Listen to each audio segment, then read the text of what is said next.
The stagecoach had smelled like sweat and old leather for 3 days straight. Marigold Hayes had barely noticed. She'd been too busy rehearsing. "Hello, Thomas." "Yes, it's really me. Thank you for waiting."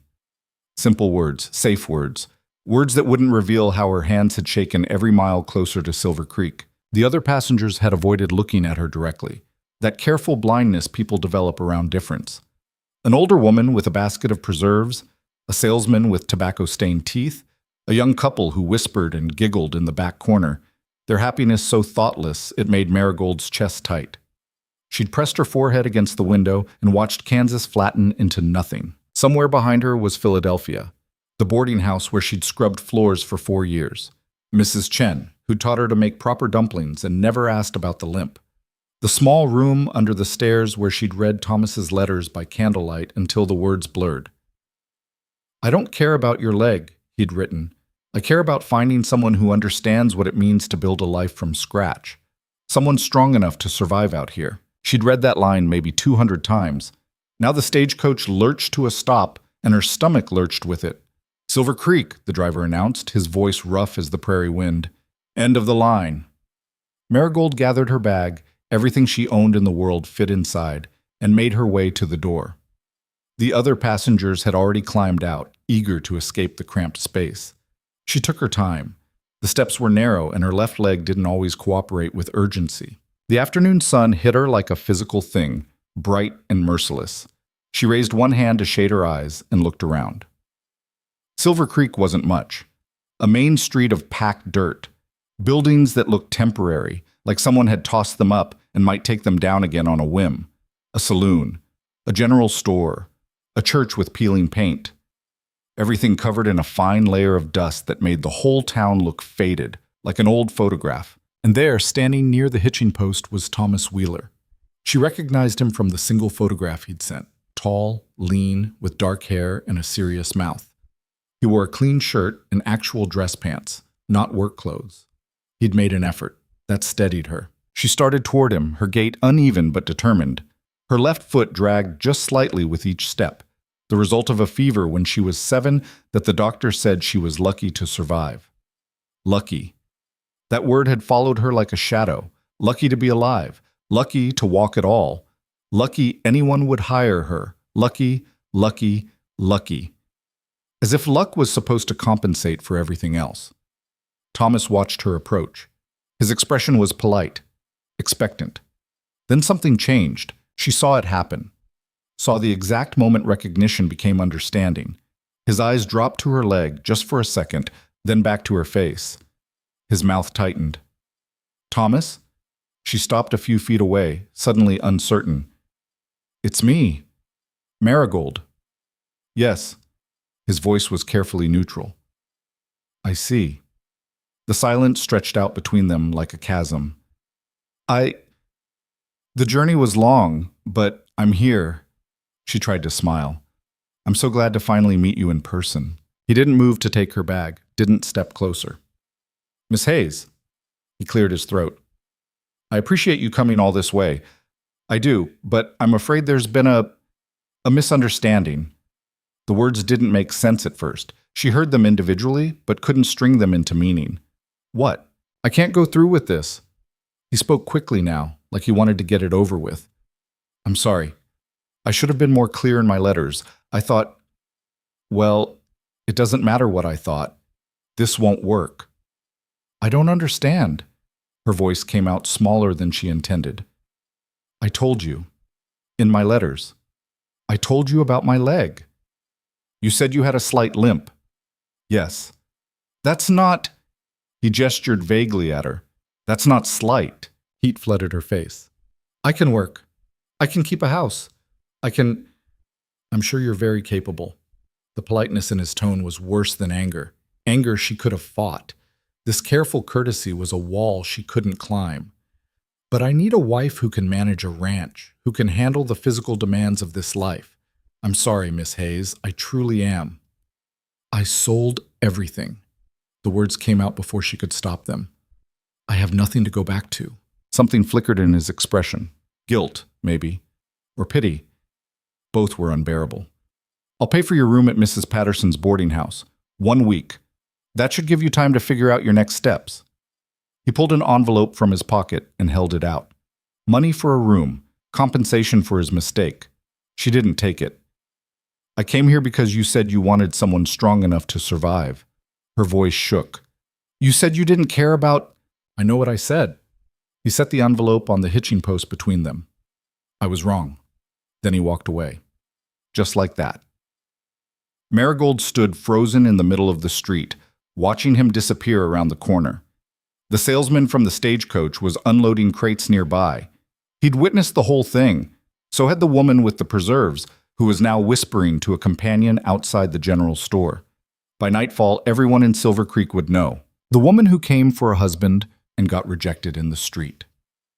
Mrs. Patterson's boarding house sat on the edge of town, a 2-story structure that leaned slightly to the left.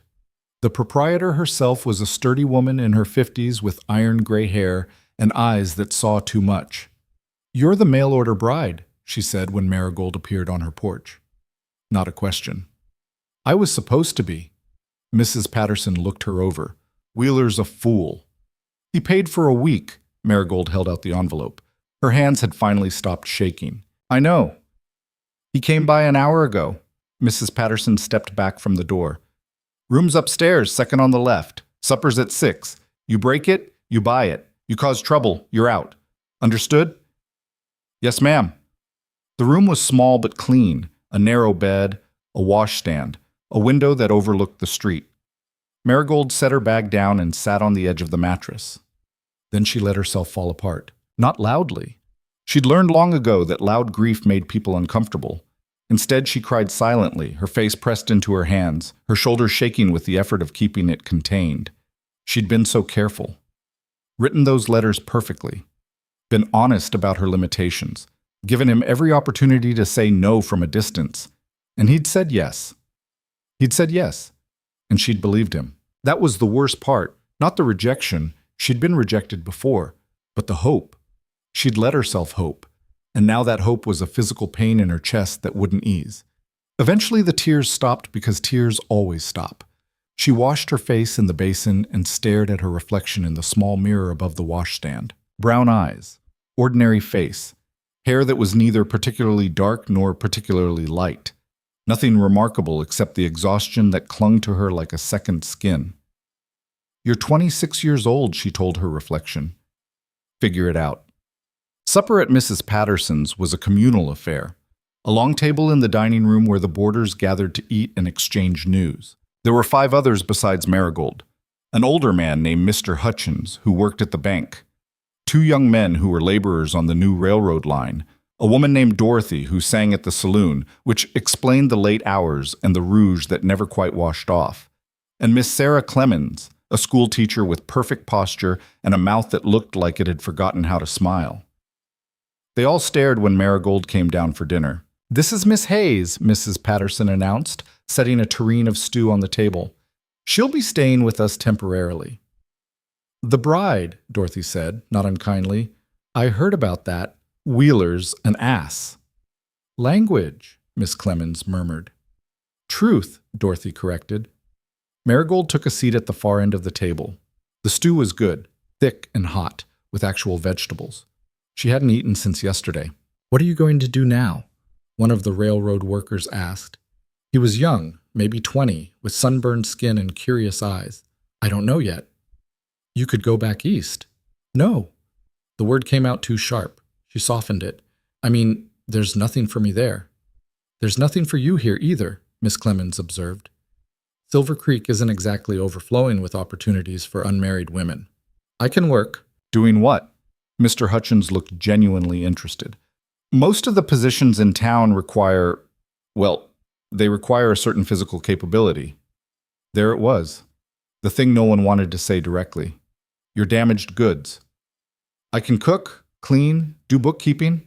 Marigold set down her spoon. I'm educated. I can read and write better than most. Can you teach? This from Dorothy, surprising everyone. Miss Clemens is always complaining about having too many students.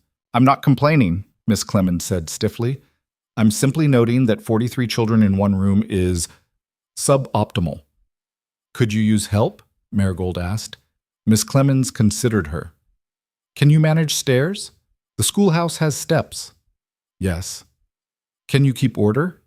Some of the older boys are difficult. I can try. Trying isn't good enough. Either you can or you can't. Marigold met her gaze. I can. Something passed between them. A recognition, maybe. Miss Clemens nodded slowly.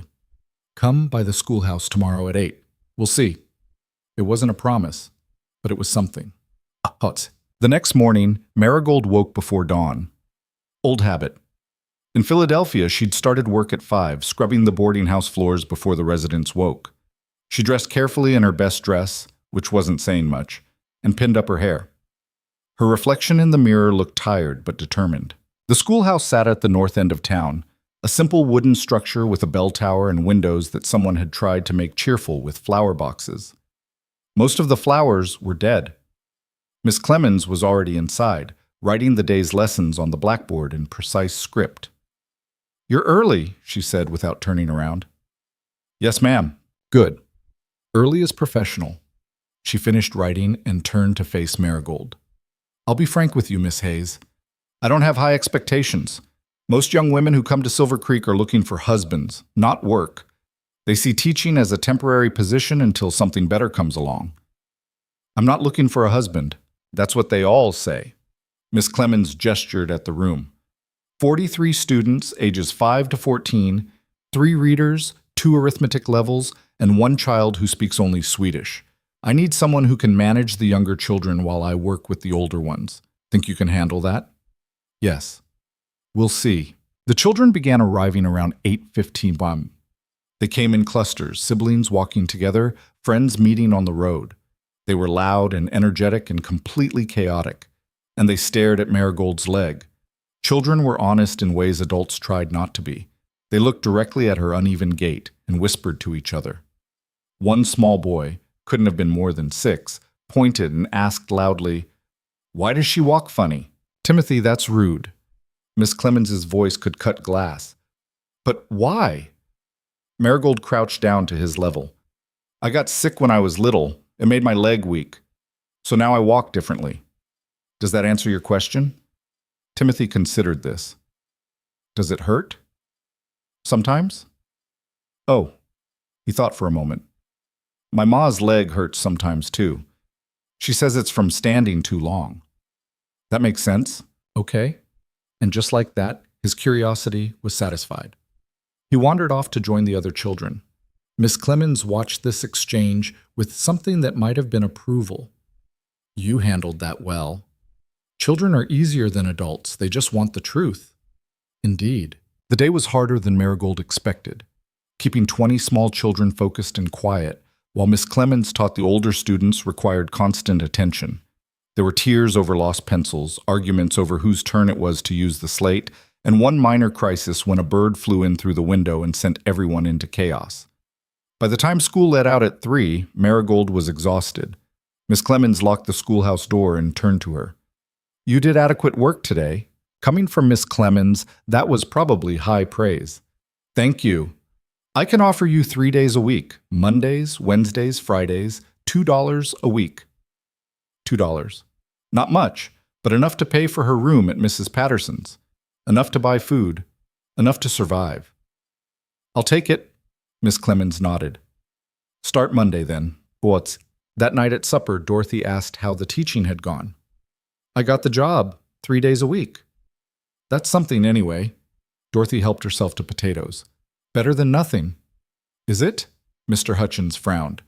$2 a week won't get you far. Not if you're planning to stay in Silver Creek. I'm not planning anything.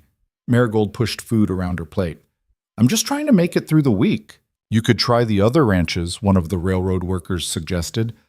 Lots of them need help. Cooking, cleaning, that sort of thing. The Harrisons might need someone, Mrs. Patterson said. Their eldest daughter just got married and moved to Denver. They've been trying to manage on their own. Marigold looked up. Would they hire me? Won't know unless you ask. The Harrison Ranch was 6 miles outside town. Too far to walk, especially with her leg. But Mrs. Patterson's son David was making a delivery that direction and offered her a ride on his wagon. The ranch was bigger than she'd expected. A main house, a barn, several outbuildings, cattle dotting the hills in the distance, a well-maintained property that spoke of years of hard work. Mrs. Harrison met her at the door. She was a woman in her 40s with tired eyes and flour on her apron. "Mrs. Patterson sent word you might come by," she said. "You're looking for work?" "Yes, ma'am. Cooking, cleaning, whatever you need." Mrs. Harrison looked her over, and Marigold saw her gaze catch on the uneven stance, the way she shifted her weight to her stronger leg. "We need someone who can keep up," Mrs. Harrison said slowly. "The work here is demanding." "I can manage." "Can you?" It wasn't cruel, just honest.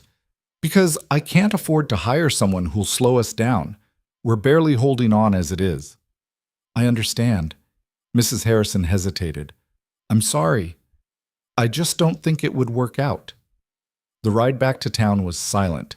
David Patterson was kind enough not to ask questions. Over the next 2 weeks, Marigold tried 4 more ranches. The Mitchells had already hired someone. The Porters needed help with heavy lifting, hauling water, moving feed, that she genuinely couldn't do. The Reeves family took one look at her and said they'd think about it, which was a polite way of saying no. And the Caldwells were the worst. Mr. Caldwell was a widower with 3 children under 10. He needed help desperately. That much was obvious from the chaos of the house and the exhausted slump of his shoulders. "I can start immediately," Marigold told him. "I'm good with children. I've been helping at the schoolhouse." "I'm sure you are." He scratched his beard, uncomfortable. "But the thing is, my oldest boy, he's at an age where he asks questions, and I don't want to have to explain." He gestured vaguely. "You understand." She did understand. He didn't want his children to see someone like her and wonder if they might end up the same way. Didn't want to normalize difference. Didn't want his perfect, healthy children exposed to imperfection. "Of course," she said quietly. "I understand completely." She walked the 3 miles back to town because she couldn't afford to wait for a ride. By the time she reached Mrs. Patterson's, her leg was screaming and she could barely make it up the stairs to her room. She sat on the edge of the bed and counted her money. $14 left. Minus the $4 she owed Mrs. Patterson for the next 2 weeks of rent. Minus food. Minus the cost of a new pair of shoes because her current ones were falling apart. $8 if she was careful. Maybe 10 days before she was completely broke. "You look terrible," Dorothy said that evening at supper. "Thank you. I mean it. You're going to work yourself into an early grave." Dorothy leaned closer. "Look, I know this isn't what you want to hear, but the saloon is always looking for girls. It's not, it's not that kind of saloon. Just serving drinks and being friendly. The pay's decent." Miss Clemens made a disapproving sound. "I'm just saying it's an option," Dorothy continued. "Better than starving." Marigold considered it. The thought of standing on her feet all night, navigating drunk men in smoke-filled rooms, made her want to cry. But Dorothy was right. It was an option. Everything was an option when you were desperate enough. "I'll think about it," she said. "That's all I'm asking." But Sunday was her day off from the schoolhouse. She spent it at the edge of town, sitting on a fence and watching the prairie stretch out forever. She'd been in Silver Creek for 3 weeks. 3 weeks of rejection and barely getting by. 3 weeks of watching her money disappear and her hope drain away. The voices from her childhood had been right after all. "No one wants someone like you. You'll be a burden your whole life. Better to accept it now." Her mother had said that. Not cruelly, just practically. The same way you'd tell a child that the sky was blue or water was wet. A simple fact of existence. Marigold had spent years trying to prove her wrong, but maybe you couldn't prove facts wrong. Maybe they just were. She heard footsteps behind her and turned to see Mrs. Patterson approaching. The older woman moved slowly, favoring her left hip. "You're not at church," Mrs. Patterson observed. "No, neither am I." She settled herself on the fence beside Marigold with a slight grunt. "My hip doesn't like sitting on hard pews." They sat in silence for a while, watching the wind move through the grass. "I heard you've been trying the ranches," Mrs. Patterson said finally. "Word travels fast." "It's a small town. Everything travels fast." She paused. No luck? No. That's what I figured. Mrs. Patterson pulled a piece of paper from her pocket. There's one more you haven't tried. Brennan Ranch, about 8 miles west. Samuel Brennan runs it alone since his father died last year. Why haven't I heard about it? Because he doesn't come into town much, keeps to himself. She handed over the paper. He mentioned to the general store owner last week that he could use help, cooking, cleaning, bookkeeping. Might be worth a try. Marigold looked at the directions. 8 miles was a long way. Why are you helping me? She asked. Mrs. Patterson was quiet for a moment. My daughter had a clubfoot. She died when she was 19. Fever, same as what got your leg. Before she died, she made me promise something. She said, Ma, if you ever meet someone who walks like me, you help them, because the world won't. Marigold's throat tightened. I'm sorry about your daughter. Me too. Mrs. Patterson stood, grimacing as her hip protested. David can drive you out there tomorrow if you want. Brennan might say no, but he might not. Won't know unless you ask. The Brennan Ranch was smaller than the others, but well maintained. A modest house, a barn that looked recently repaired, fields that showed signs of careful attention. Samuel Brennan was working on a fence when they arrived. He looked up at the sound of the wagon, wiping sweat from his forehead. He was younger than Marigold expected, maybe 30. Dark hair, weathered face, strong hands. And when he walked toward them, she saw it immediately. His gait was uneven, different from hers. His right leg seemed stiff, like the knee didn't bend properly, but unmistakably impaired. Mr. Brennan? David called out. Got someone here who's interested in the job you mentioned. Samuel's eyes moved from David to Marigold. He didn't react to her leg at all. You the one looking for work? He asked. Yes, sir. I can cook, clean, do bookkeeping.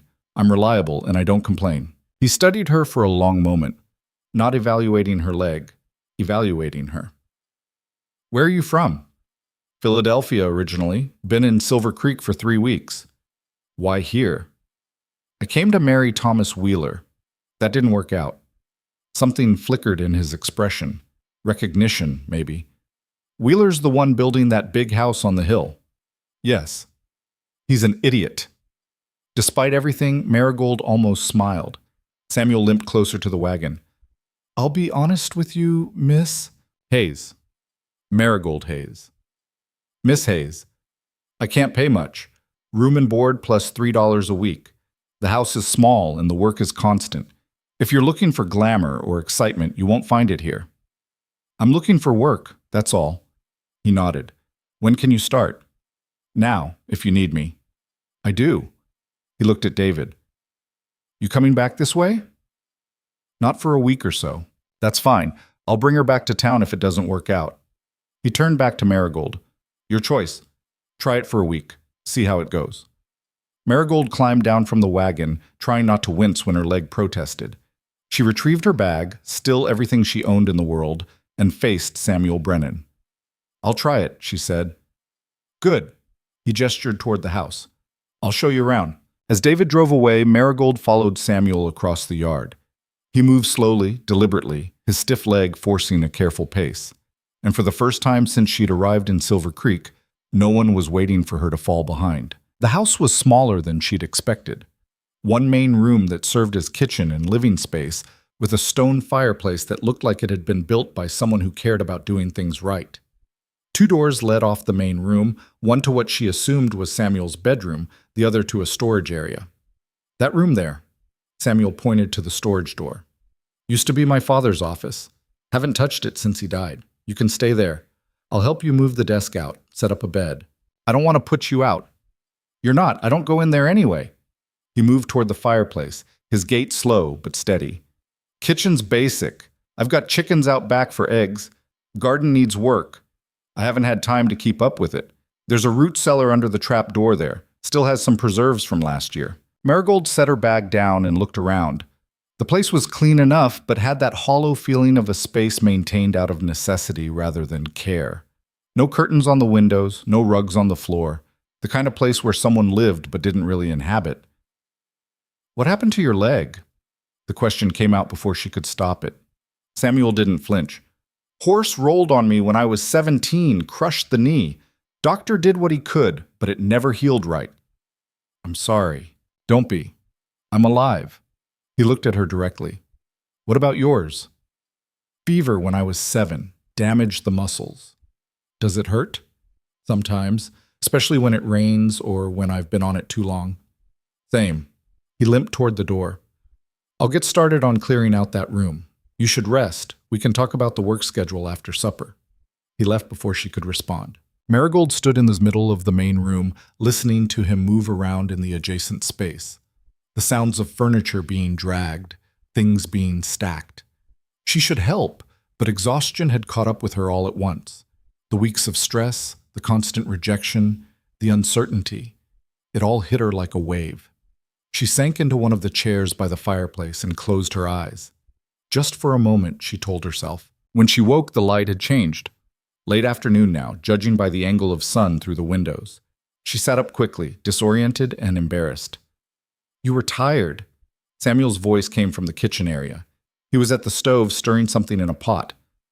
Figured I'd let you sleep. I'm sorry, I didn't mean to. Nothing to apologize for. Travel takes it out of you. He glanced over his shoulder. Room's ready when you want to see it. The former office was small but adequate. Samuel had moved out the desk and brought in a narrow bed with a worn but clean quilt. There was a small window that looked out over the fields and a lamp on an upturned crate that served as a bedside table. It's not much, he said from the doorway. It's perfect. He nodded, seemingly satisfied. Supper's almost ready. Nothing fancy, just stew. They ate in relative silence. The stew was basic, beans and a little salt pork, but it was hot and filling. Samuel ate quickly, like someone used to treating meals as fuel rather than an experience.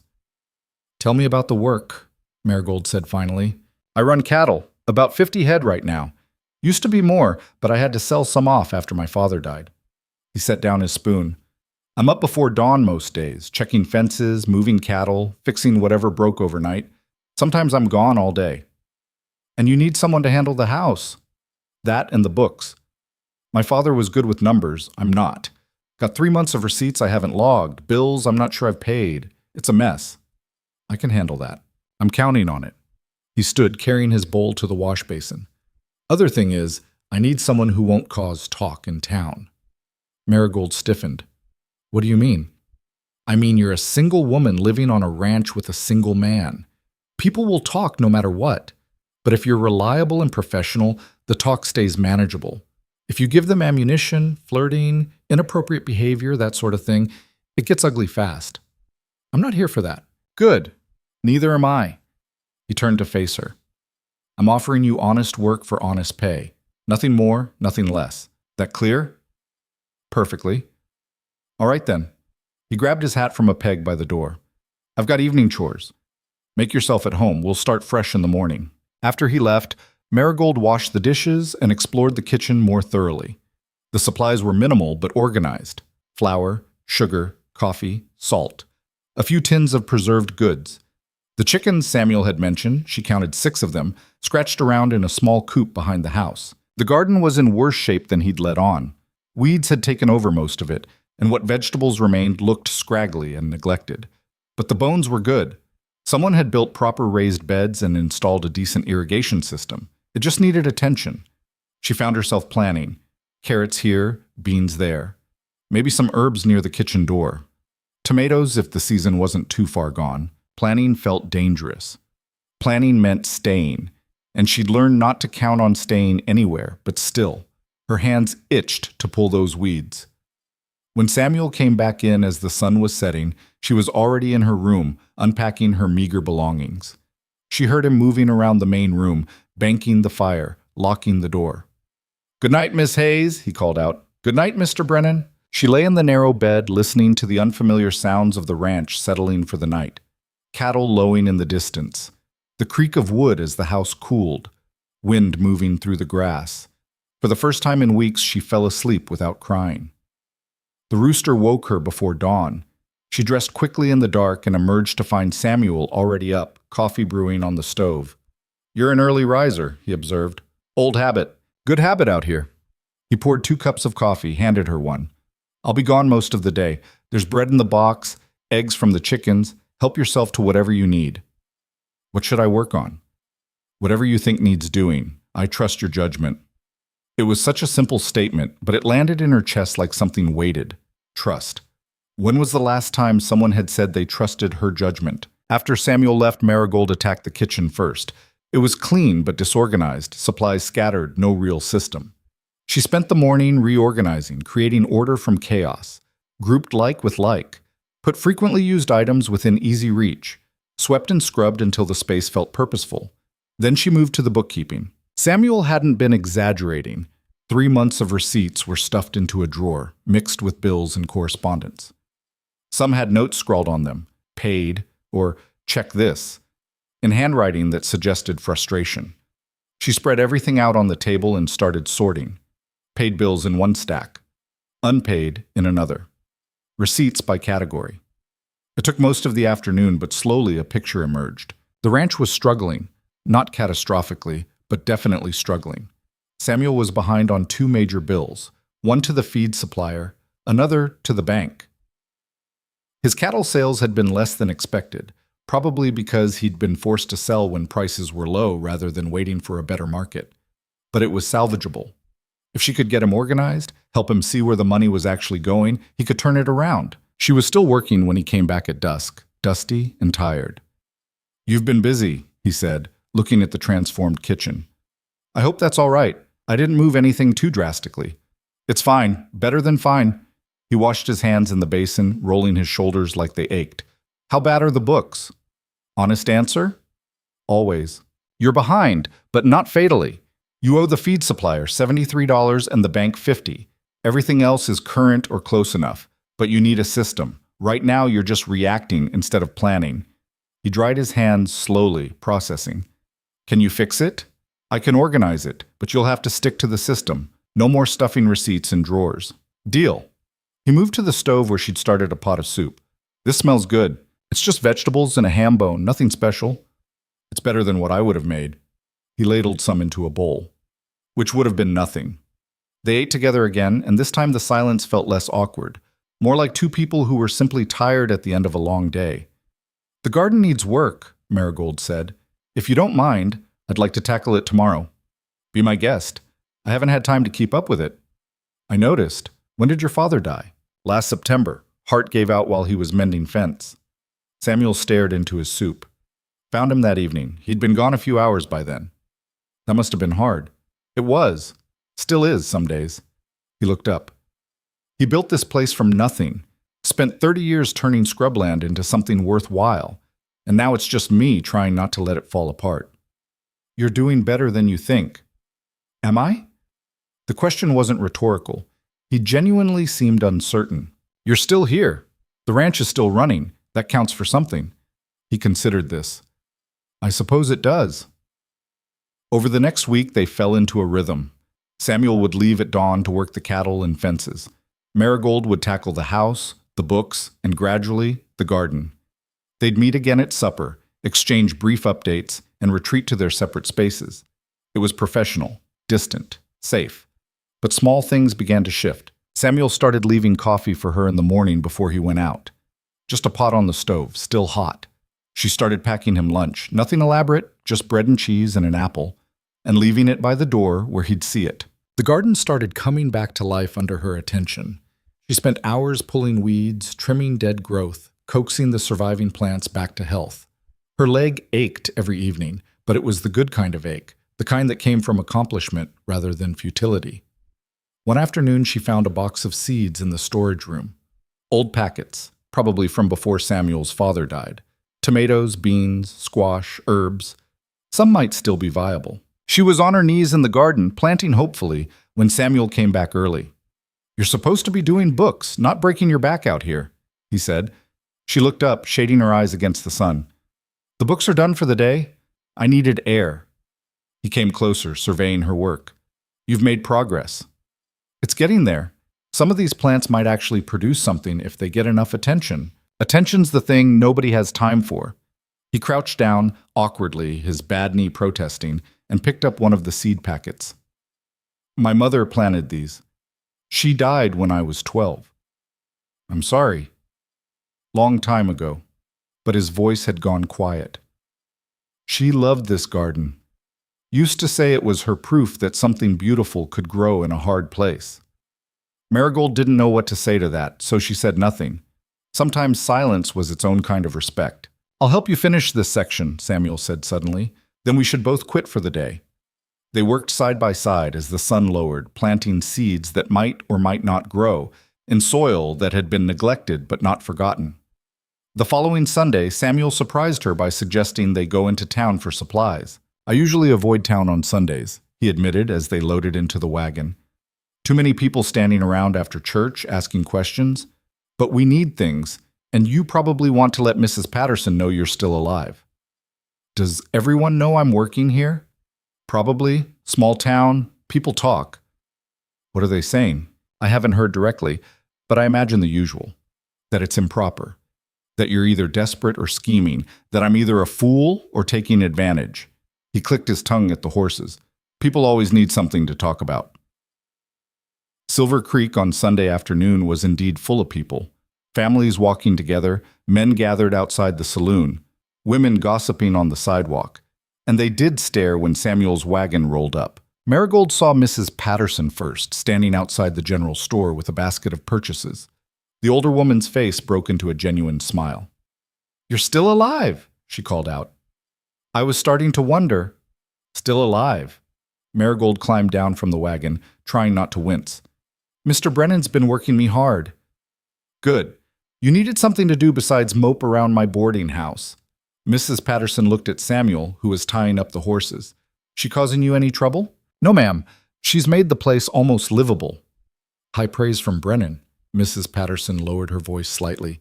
"People have been asking about you, Marigold. I've been telling them you're doing honest work for honest pay.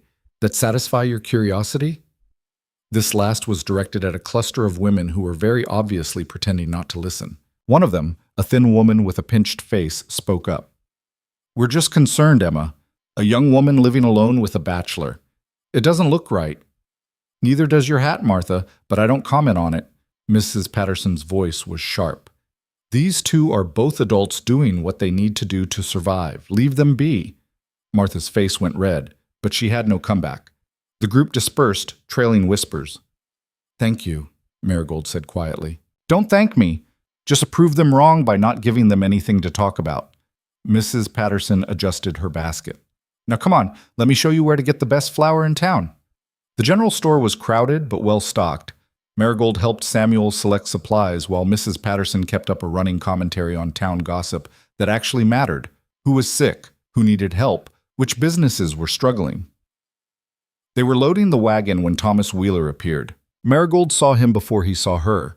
He was walking with a woman, blonde, pretty, moving with the easy grace of someone who'd never had to think about their body's limitations.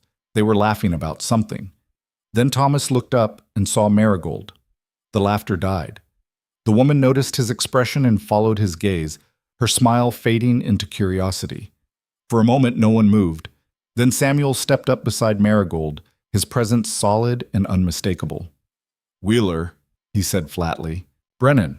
Thomas's voice was stiff. "I heard you'd hired someone." "I did." "Is that wise, given—" He gestured vaguely, and Marigold knew he meant her leg, meant the impropriety, meant everything he'd used to justify rejecting her. "Given what?" Samuel's tone could have cut glass. "Given that she's the best bookkeeper I've had? Given that she's turned my disaster of a house into something organized? Given that she works harder than most men I know?" The blonde woman was watching this exchange with wide eyes. Thomas cleared his throat. "I just meant—" "I know what you meant." Samuel turned to Marigold. "You ready to go?" "Yes." They climbed into the wagon, Samuel clicking to the horses before Thomas could say anything else. They were halfway out of town before Marigold found her voice. "You didn't have to do that." "Do what?" "Defend me, stand up to him." Samuel kept his eyes on the road. "I didn't do it for you. I did it because Wheeler's an ass and someone needed to tell him." "Still, thank you." "You're welcome." They rode in silence for a while, the wagon creaking beneath them. "Who was the woman with him?" Marigold asked finally. "Sarah Bancroft. Came in on the train last week. Another mail order arrangement from what I heard." "She's pretty." "I suppose." Samuel glanced at her. You're not jealous, are you? No. And she realized it was true. She felt nothing for Thomas Wheeler anymore. Not longing, not anger, just a mild curiosity about the path not taken. I'm not jealous. I'm just, I don't know. Relieved, maybe? Relieved? That it didn't work out with him. I think I would have been miserable. Samuel nodded slowly. Probably. Wheeler's the type who needs everything to look a certain way. People like that don't leave room for anything real. And what type are you? He thought about this. The type who's too tired to pretend. That's not a bad type to be. I suppose not. Back at the ranch, they unloaded the supplies together. Samuel had bought more than she'd expected. Good coffee, real sugar, some dried fruit, a bag of peppermints. For the garden work, he said when she raised an eyebrow at the peppermints. Figured you earned something sweet. It was such a small gesture, barely anything at all, but it landed in her chest like warmth. That night, she sat on the porch steps after supper, watching the sun set over the prairie. The sky turned orange, then pink, then deep purple. Stars began appearing, scattered across the darkness like salt. Samuel came out and sat beside her, keeping a respectful distance. Beautiful night, he said. Yes. My mother used to say that sunsets were proof that endings could be beautiful too. Your mother sounds like she was wise. She was. Practical, but wise. He was quiet for a moment. She would have liked you, I think. Why do you say that? Because she didn't have time for people who complained.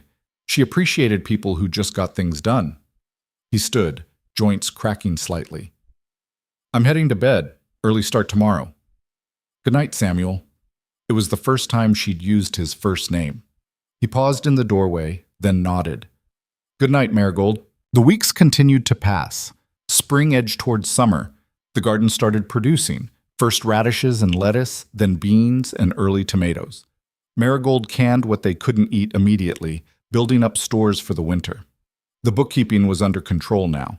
Samuel was religious about logging receipts, and together they'd worked out a budget that was tight but functional.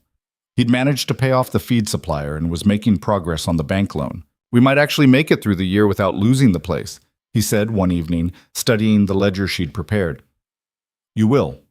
The cattle sales in fall should put you ahead. Us, he corrected. Should put us ahead. She looked up from the bread she was kneading. What?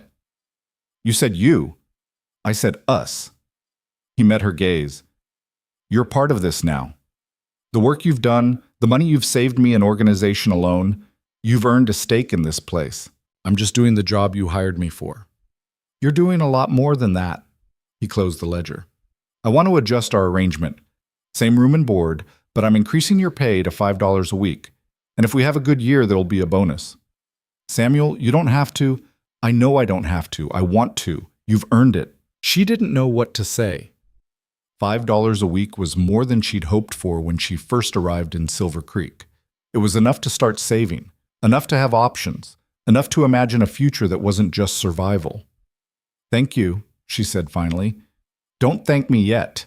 You haven't seen how much work calving season is. But he was smiling when he said it. One afternoon in late June, Marigold was in the garden when she heard hoofbeats. She looked up to see two riders approaching, men she didn't recognize, dusty from travel. Samuel was out checking the north fence line. She was alone. The men dismounted, and something about the way they moved made her nervous. Help you, gentlemen, she called out, staying where she was. The taller one smiled, but it didn't reach his eyes. This the Brennan place? It is. Samuel around? He's working. Can I take a message? We'll wait. The shorter one started toward the house. I'd prefer if you waited out here. Would you? The tall one moved closer. And I'd prefer if pretty ladies didn't tell me what to do. Marigold's heart started pounding, but she kept her voice steady. Mr. Brennan will be back soon. You can state your business or leave. Your choice. Our business is with Brennan, not his hired girl. The tall one was close now, close enough that she could smell whiskey on him. Though maybe we could find some business with you while we wait. She stepped back, putting the garden bed between them. Leave. Now. That's not very hospitable. A gunshot cracked through the air. All three of them froze. Samuel stood at the edge of the yard, rifle raised.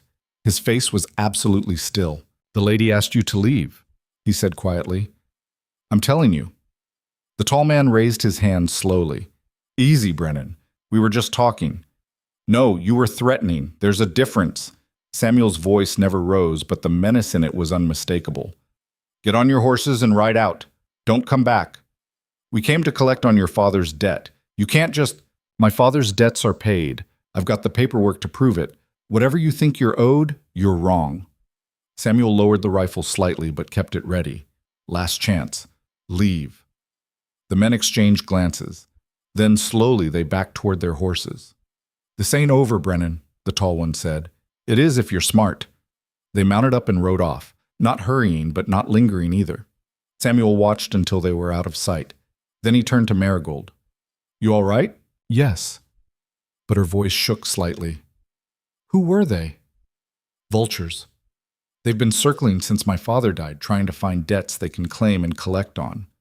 Most of it's fiction. He came closer, examining her face. You're sure you're okay? They didn't touch you? I'm fine. You got here in time. I saw them from the North Ridge, recognized their horses. He set the rifle down, and she saw his hands were trembling slightly. Not from fear, from anger. If they'd laid a hand on you, they didn't. But they might have, and that's my fault. I should have warned you. Should have told you to stay inside when strangers come around. Samuel. She waited until he looked at her. I'm okay. We're okay. He nodded, but the tension didn't leave his shoulders. Come on, let's get inside. That night, neither of them could settle. Samuel checked the locks 3 times. Marigold couldn't focus on her mending. Finally, she set it aside. Talk to me, she said. About what? About why you're so worried. Those men are gone. They'll come back. Maybe not those 2 specifically, but people like them. Word's gotten around that I'm doing okay with the ranch. That means I'm a target. He stared into the fire. I can protect the place, but I can't be everywhere at once. And if something happened to you because of me, it wouldn't be because of you. It would be because some men are bastards. He almost smiled. Fair point. I'm not helpless, you know. I grew up in Philadelphia. I know how to handle myself. I know you do, but knowing you can handle yourself and wanting you to have to are different things. He looked at her directly. I hired you to do bookkeeping and housework, not to face down thugs in the yard. That's not in the job description? This time he did smile. No, that's definitely not in the job description. The fear gradually faded, replaced by a comfortable quiet. Outside, the prairie stretched dark and endless. Inside, the fire crackled and popped. Can I ask you something? Marigold said. Sure. Why do you stay out here? Alone, I mean. Before I came. It must have been lonely. It was. He was quiet for a moment. After the accident with my leg, I tried going to town more, tried to be social, but people, they either pitied me or dismissed me. Like the leg meant I was less somehow. I know that feeling.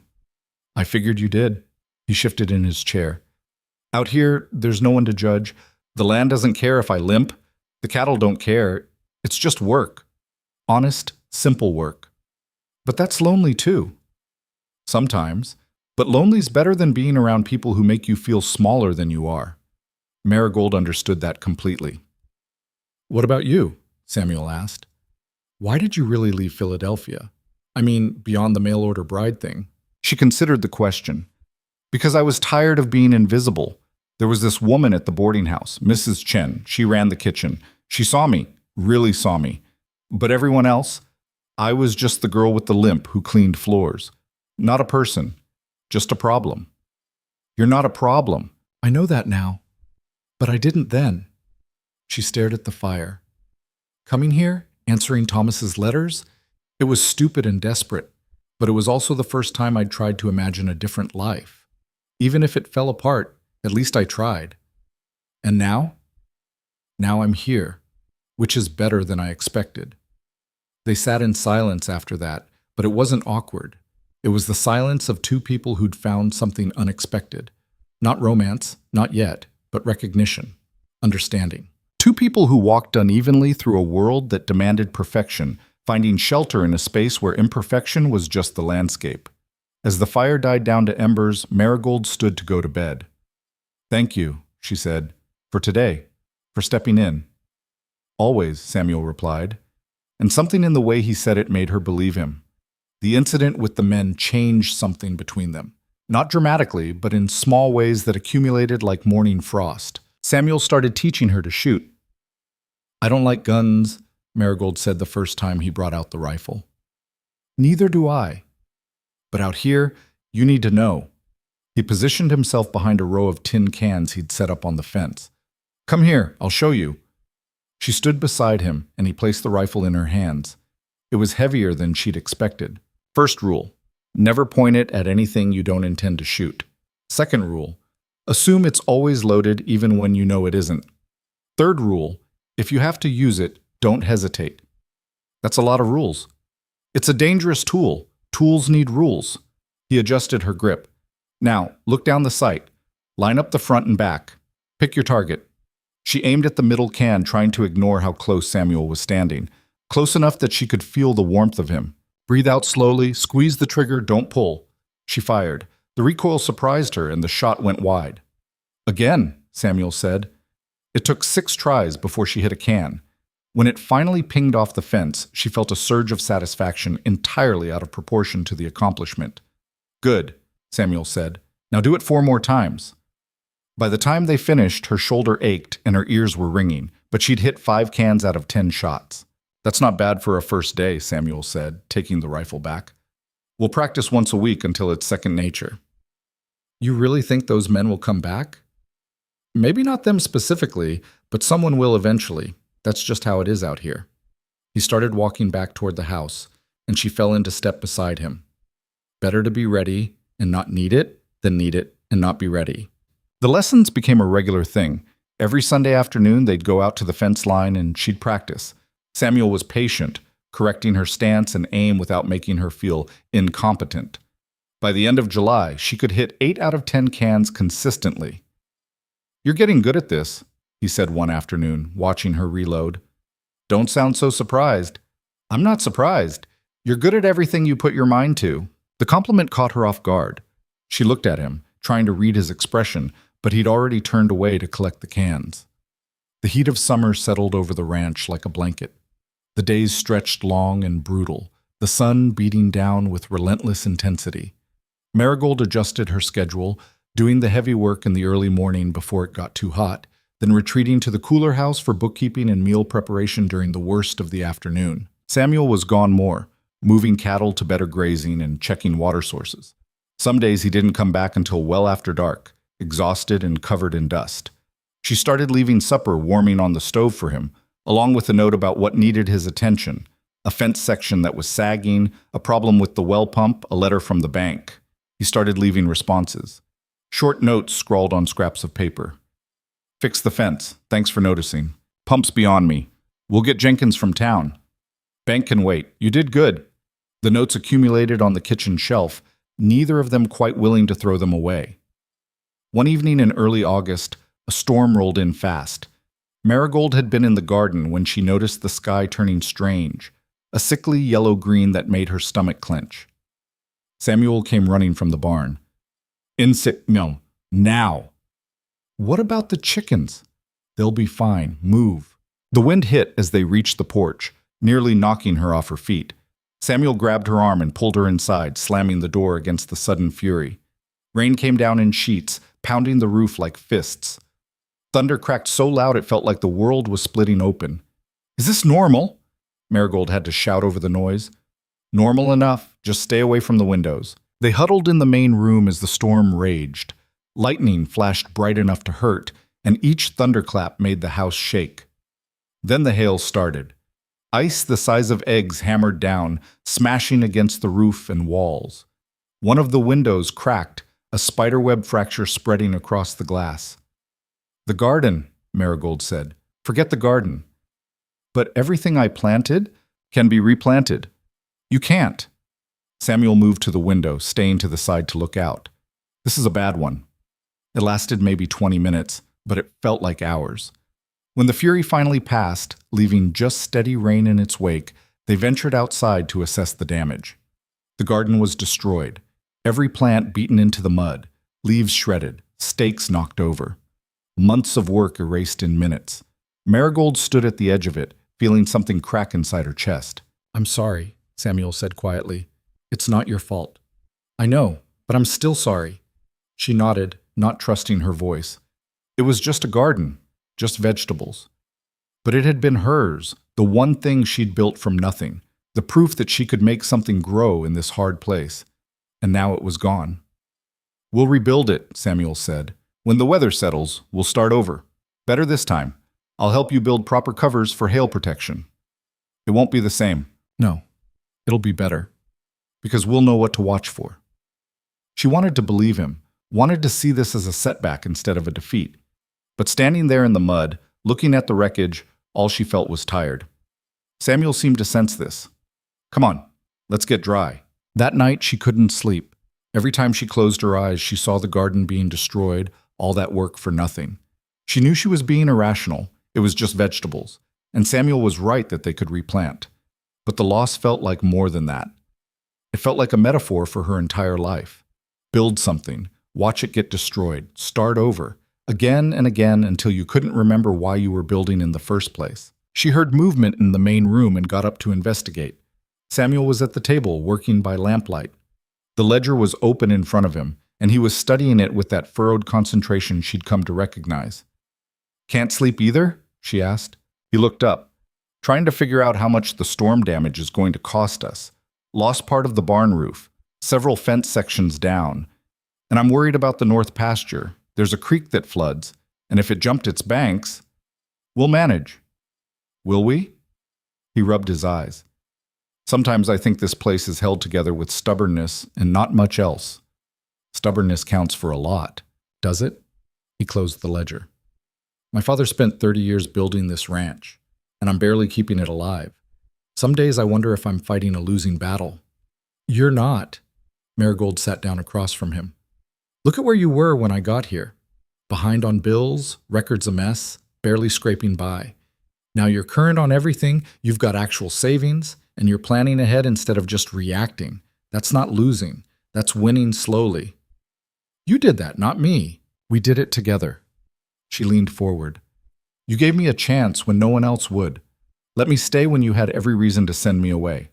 That matters, Samuel, more than you probably realize. He was quiet for a long moment. When those men showed up and I saw them cornering you, I've never been that angry in my life. Not just because they were on my property or threatening my worker, because they were threatening you specifically. And I realized I'd stopped thinking of you as just hired help a long time ago. Her heart was beating too fast. What do you think of me as? I don't know yet, but it's more than that. He met her eyes. Is that a problem? No. The word came out barely above a whisper. No, it's not a problem. They sat there in the lamplight, the admission hanging between them like something fragile and new. We should get some sleep, Samuel said finally. Tomorrow's going to be a long day of repairs. Right. Yes. Marigold stood, suddenly awkward. Good night, then. Good night, Marigold. But as she lay in bed afterward, sleep seemed even more impossible than before. The next few days were consumed with storm repairs. Samuel fixed the barn roof while Marigold tackled the fence sections closest to the house. Her leg protested the extra work, but she pushed through it, determined to pull her weight. They worked in a companionable silence broken by occasional conversation. Samuel told her stories about growing up on the ranch, the time he'd fallen off his horse into the creek, the winter they'd been snowed in for 2 weeks, the year the cattle had broken through the fence and scattered across 3 counties. My father had this way of staying calm no matter what, he said, hammering a fence post into place. House could be on fire, and he'd just assess the situation and start fixing it. No panic, no drama, just work. You're like that too. Am I? Mostly, except when those men showed up. Then you were pure drama. She smiled. The rifle shot? Very theatrical. That was calculated intimidation, not drama. If you say so. He threw a piece of straw at her. She threw it back. It was such a small moment, such an ordinary exchange, but it felt significant somehow, like they were building something between them that was as real as the fence they were repairing. A week after the storm, Mrs. Patterson came out to the ranch with supplies they'd ordered. She climbed down from her wagon with her usual grunt of complaint about her hip. You two survived the big blow, she observed, looking around. Barely, Samuel said. Lost part of the barn roof and the whole garden. Gardens can be replanted. Mrs. Patterson turned to Marigold. You look good, healthier than when you left town. I've been eating regularly. More than that, you look settled. She studied Marigold with those sharp eyes that saw too much. Place agrees with you. It does. Good. Mrs. Patterson hefted a sack of flour from the wagon. Because town's full of gossip about you two, and I'm getting tired of defending you. What kind of gossip? Marigold asked, though she could guess. The usual, that you're living in sin, that Samuel's taking advantage, that you're scheming to trap him into marriage. Mrs. Patterson snorted. Idiots, the lot of them. Anyone with eyes can see you're just two people trying to survive. That's exactly what we are, Samuel said firmly. I know that, but perception matters, especially in a small town. Mrs. Patterson fixed them both with a stern look. I'm not saying you need to change anything. I'm just saying be aware, and maybe don't give them ammunition. After she left, Samuel was quiet for a long time. Does it bother you? Marigold asked finally. What people say? It bothers me that they're talking about you like you're not a person with your own choices. He started unloading the supplies. But no, the talk itself doesn't bother me. I stopped caring what people thought a long time ago. I care a little too, Marigold admitted. Not enough to leave or change how I live, but enough that it stings sometimes. Then we're in agreement. We'll ignore them until we can't, and deal with it if it becomes a real problem. And if it does become a problem, he paused, a sack of grain in his arms. Then we'll figure it out. Together. That word again. Together. It was starting to mean something different than it had at the beginning. As August faded into September, the work shifted. The brutal heat eased into something more manageable. Samuel started preparing for the fall cattle drive, the annual event where ranchers would drive their herds to market in the nearest big town. It'll take about a week, he explained over supper one night. I'll be gone the whole time. You'll be here alone. I can manage. I know you can, but I don't like leaving you. He set down his fork. Those men might come back, or someone else might cause trouble. I've got the rifle. I know how to use it. Knowing how and being willing to are different things. If someone threatens me, I'll shoot them. She said it calmly, like she was commenting on the weather. I'm not a victim, Samuel. I won't let anyone make me one. He studied her face. I believe you. Good. But I'm still going to worry. That's allowed. The night before the drive, Samuel taught her one more thing, how to handle the horse. Her name's Daisy, he said, patting the mare's neck. She's old and she's lazy, but she's reliable. If you need to get to town quickly, she'll get you there. Marigold eyed the horse dubiously. I haven't ridden since I was a child. It's like swimming. You don't forget. He showed her how to saddle Daisy, how to mount, how to guide her with the reins. She responds to gentle pressure. Don't yank, just guide. Marigold pulled herself into the saddle, her bad leg making it awkward. But once she was up, it felt less precarious than she'd expected. Good, Samuel said. Now just walk her around the yard. They spent an hour practicing until Marigold felt reasonably confident she wouldn't fall off. By the end, her leg was aching and her hands were sore from gripping the reins, but she'd managed. You did well, Samuel said, helping her down. His hands lingered at her waist a moment longer than necessary. You'll be fine while I'm gone. I know. And if you're not, you ride Daisy straight to town and get help. Don't try to handle it alone. Samuel, promise me. She looked up at him. They were standing very close, close enough that she could see the worry in his eyes. I promise. He nodded, but didn't step back. Neither did she. I should get some sleep, he said finally. Early start tomorrow. Right, yes. But neither of them moved. Then Samuel did something that surprised them both. He reached up and tucked a loose strand of hair behind her ear, his fingers gentle against her cheek. Be safe, he said quietly. You too. He left before dawn. Marigold woke to the sound of cattle lowing and men's voices as the drive assembled. She went to the window and watched Samuel ride out with the herd, his figure growing smaller against the early morning sky until he disappeared over the rise. The house felt immediately emptier. She threw herself into work to avoid thinking about it. Cleaned things that didn't need cleaning. reorganized the already organized kitchen, started the painful process of clearing the destroyed garden and preparing the soil for replanting. The first day alone was fine. The second day was harder. By the third day, the silence was oppressive. She'd gotten used to Samuel's presence without realizing it. The sound of him moving around the house, the way he'd hum tunelessly while working on the books, the comfortable quiet of their evening conversations. Now there was just nothing. On the fourth day, she saw riders approaching. Her first instinct was fear, those men from before coming back now that Samuel was gone. She grabbed the rifle and positioned herself by the window, heart pounding. But as they got closer, she recognized one of them, David Patterson, Mrs. Patterson's son, and the other was Jenkins, the man who'd fixed their pump. She set the rifle down and went out to meet them. "Mrs. Patterson sent us," David called out. "Wanted to make sure you're doing all right out here alone." "I'm fine. She said you'd say that." Jenkins grinned. "She also said to check the pump and make sure the roof repairs are holding. So if you don't mind, we'll just poke around a bit." It was such an obvious excuse to check on her that Marigold almost laughed. But it was also kind. Mrs. Patterson looking out for her, making sure she wasn't completely isolated. "Come on in," she said. "I'll make coffee." They spent an hour checking things that didn't need checking, then accepted coffee and the biscuits she'd made that morning. David gave her the latest town news. Miss Clemens had hired another teacher. Dorothy at the saloon had gotten engaged to one of the railroad workers.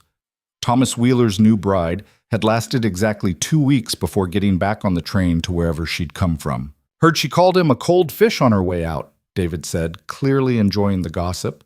Said he was more interested in how things looked than how they actually were. "Poor girl," Marigold said, and meant it. After they left, the house felt less empty.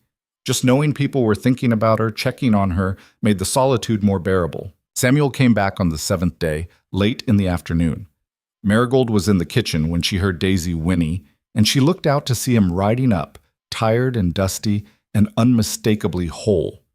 Relief hit her so hard she had to grip the counter. She went out to meet him as he was unsaddling his horse. "How was it?" she asked. "Long, tiring, successful." He looked at her, and something in his expression shifted. "I miss this place." "The ranch?" "The ranch. And you." The admission hung between them. "I missed you too," she said quietly. He finished with the horse, then walked over to where she stood. He smelled like dust and cattle and sweat, and she didn't care at all.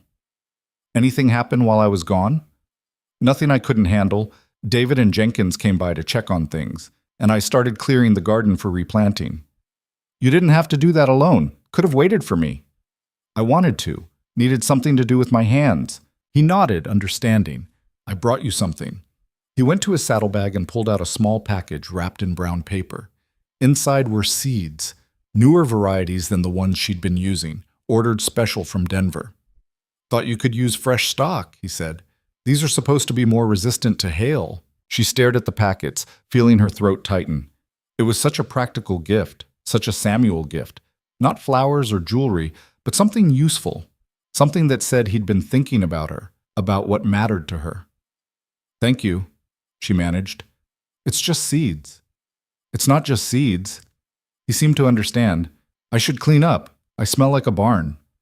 "You do," she agreed. "I'll heat water for a bath." Oh. That night at supper, he told her about the drive, the river crossing that had gone smoothly for once, the buyer who'd paid fair prices without trying to negotiate down, the other ranchers who'd asked about her, about whether Samuel had really hired a woman to manage his books. "What did you tell them?" "That you're the best decision I've made in years." He said it matter-of-factly, like it was obvious. "Because you are." Later, after the dishes were done, and they were sitting by the fire, Samuel spoke again. "While I was gone, I did a lot of thinking." "About what?" "About this. Us. What we're doing here." Marigold's heart started beating faster. "And what did you conclude?" "That I don't want this to be temporary." He turned to look at her directly.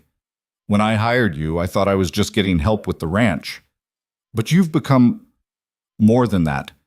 This place feels like a home now, not just a property I'm trying to keep. And that's because of you." "Samuel, let me finish." He took a breath. "I know what people are saying, I know the position this puts you in, and I know you came here looking for something different than what you found.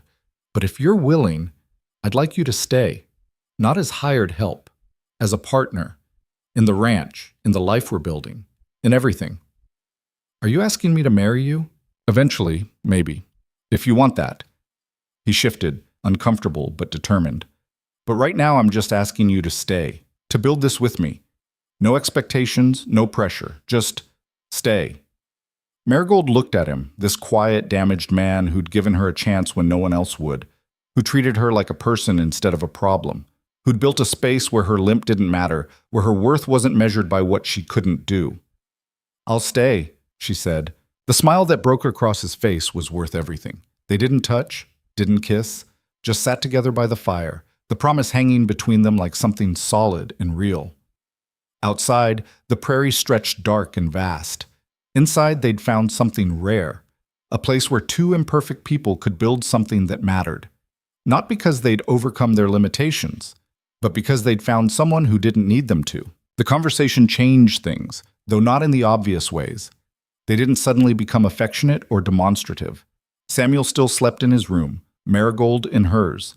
They still maintained a respectful distance during the day, working side by side but not touching. But something had shifted. A door had opened between them, and neither seemed inclined to close it. Samuel started asking her opinion on ranch decisions. Not just the bookkeeping, but everything. Which pasture to rotate the cattle to? Whether to repair the old barn or build a new one? How to handle a dispute with a neighboring rancher over water rights? "You're asking me?" Marigold said the first time it happened. "You're smart, and you see things I don't. Why wouldn't I ask you?" "Because it's your ranch. It's our ranch now. That's what partners means." The word settled over her like a warm coat. They replanted the garden together in late September. Samuel built the hail covers he'd promised, sturdy wooden frames that could be quickly deployed when storms threatened. They worked in the cooling autumn air, hands dirty, backs aching, building something from the wreckage of what had been destroyed. "You think these'll actually work?" Marigold asked, examining one of the frames. "Hope so. If not, we'll try something else." He drove a stake into the ground. "That's all you can do, really. Try things until something works. Is that your philosophy on everything?" "Pretty much." He looked at her. "It's worked so far." By mid-October, the new garden was thriving. The seeds Samuel had brought from Denver were proving their worth, hardy plants that grew strong despite the harsh conditions. Marigold found herself out there every morning, checking on progress, pulling weeds, talking to the plants like they could hear her. "You know they can't understand you," Samuel said one morning, catching her in the middle of encouraging a tomato plant. "Maybe not, but it makes me feel better.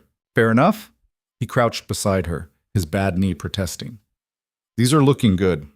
We'll have quite a harvest." "We will." She paused. "Samuel, can I ask you something?" "Always." "What made you say yes? When I showed up looking for work. You didn't know me. You could have turned me away like everyone else did." He was quiet for a moment, pulling at a weed. "Honestly, I saw your leg and I thought, here's someone who knows what it's like. To be dismissed. To have people decide what you can't do before they know what you can." "That's it?" "No, that's what made me listen. What made me say yes was watching you climb down from David's wagon. You were favoring that leg something fierce, obviously exhausted, but you stood straight and looked me in the eye. No apologies, no explanations. Just, here I am. This is what I'm offering. Take it or leave it." I was terrified. Couldn't tell. He smiled slightly. "You hide fear well. Years of practice." They worked in comfortable silence after that, the October sun warm on their backs. That afternoon they had a visitor. Not the threatening kind. This time it was the banker from Silver Creek, Mr. Hutchins, driving out in his buggy with papers that needed Samuel's signature. "Loans paid off," Hutchins announced, setting the documents on the kitchen table. "Congratulations, Brennan. Your father would be proud." Samuel stared at the papers like he didn't quite believe them. "Already? Your bookkeeping's gotten remarkably efficient." Hutchins glanced at Marigold, who was making coffee. "Miss Hayes is doing, I assume?" "She's got a head for numbers," Samuel said. "Indeed." Hutchins accepted the coffee Marigold offered. "You know, there's been talk in town about the arrangement here." "There's always talk," Samuel said flatly. "True, But this talk is different. Hutchins sipped his coffee. People are noticing that the Brennan Ranch is doing well, better than most operations twice its size. They're starting to ask questions about how you managed it. Hard work managed it. Hard work and smart planning. Hutchins set down his cup. What I'm saying is the gossip's starting to shift. Used to be about impropriety. Now it's about respect. People are realizing Miss Hayes isn't some scheming woman. She's a genuine businesswoman who knows what she's doing. Marigold felt heat rise to her cheeks. I just keep the books organized. You do considerably more than that. Hutchins stood, gathering his papers. Anyway, I wanted you both to know. The tide's turning in your favor. After he left, Samuel turned to Marigold. You hear that? Respect. Probably temporary. People are fickle. Maybe, but I'll take it. He looked at the paid-off loan papers. We did this. Together. We did. So what's next? She thought about it. We keep going, keep building. That's it? That's everything. November brought the first real cold. Frost appeared on the windows in the morning, and Marigold started wearing 2 shawls instead of 1. Samuel brought in extra firewood and checked the livestock shelters, preparing for the winter that was coming. One evening, as they sat by the fire after supper, Samuel spoke. I've been thinking about next spring. What about it? I want to expand. Maybe add another 20 head of cattle, fix up the barn properly instead of just patching it. Maybe even add a room onto the house. That's ambitious. It's possible now, because of what you've done with the finances. He poked at the fire. But I won't do it if you think it's too risky. Why are you asking me? Because it affects both of us. If we overextend and fail, we both lose.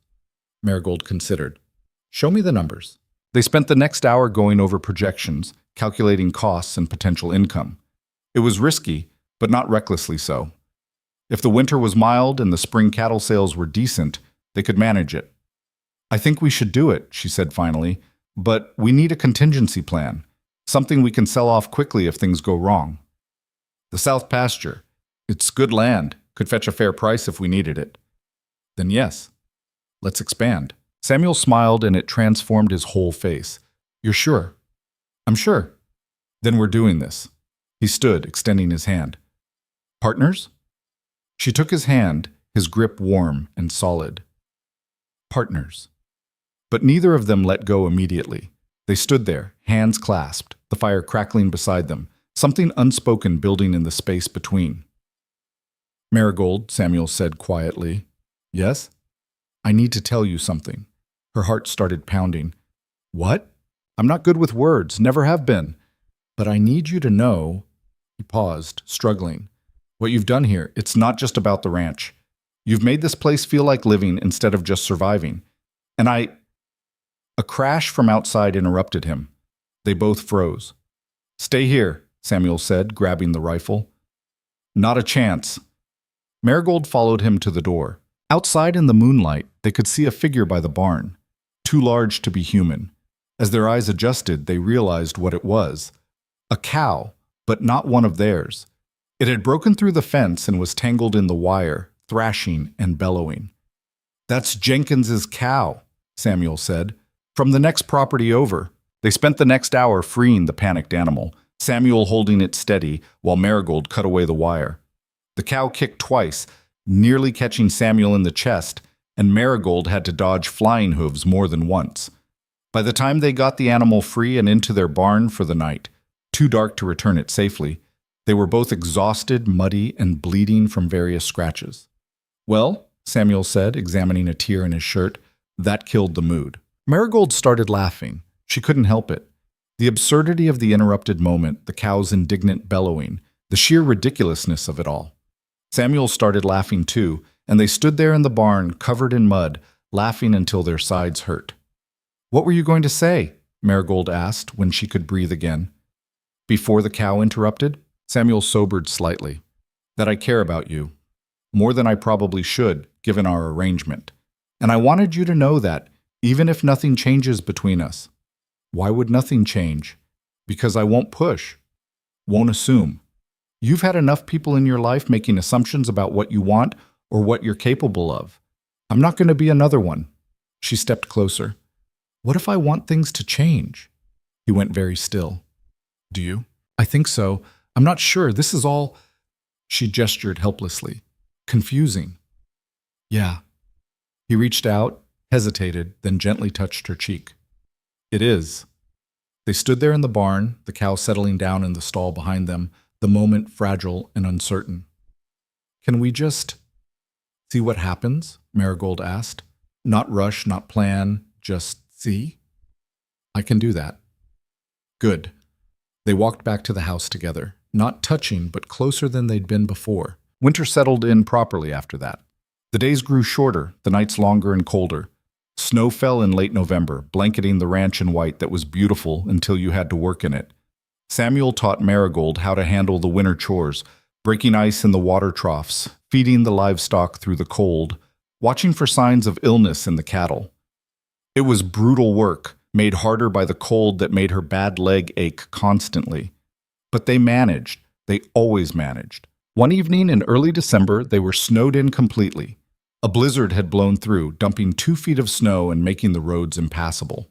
They spent the day inside, working on indoor tasks and trying not to get in each other's way in the small space.